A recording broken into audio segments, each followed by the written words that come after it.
তোমার আগের কি নাম ছিল? রাজু চন্দ্র সরকার। রাজু, ইসলাম ধর্ম গ্রহণের ব্যাপারে তোমাকে কেউ জোর জবরদস্তি করছে? কেউ করেনি। তুমি কি ইসলাম সম্পর্কে জেনে বুঝে স্বেচ্ছায় কালিমা পড়তে চাও?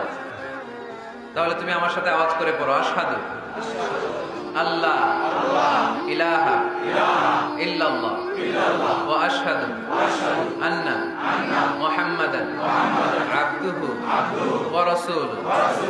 আমি সাক্ষ্য দিচ্ছি যে নিশ্চয়ই আল্লাহ তাআলা ছাড়া কোনো মাবুদ নাই, কোনো ইলাহ নাই, কোনো উপাস্য নাই, এবং আমি আরো সাক্ষ্য দিচ্ছি যে নিশ্চয়ই মুহাম্মাদুর রাসূলুল্লাহ সাল্লাল্লাহু আলাইহি ওয়াসাল্লাম আল্লাহ তাআলা বান্দা ও প্রেরিত রাসূল।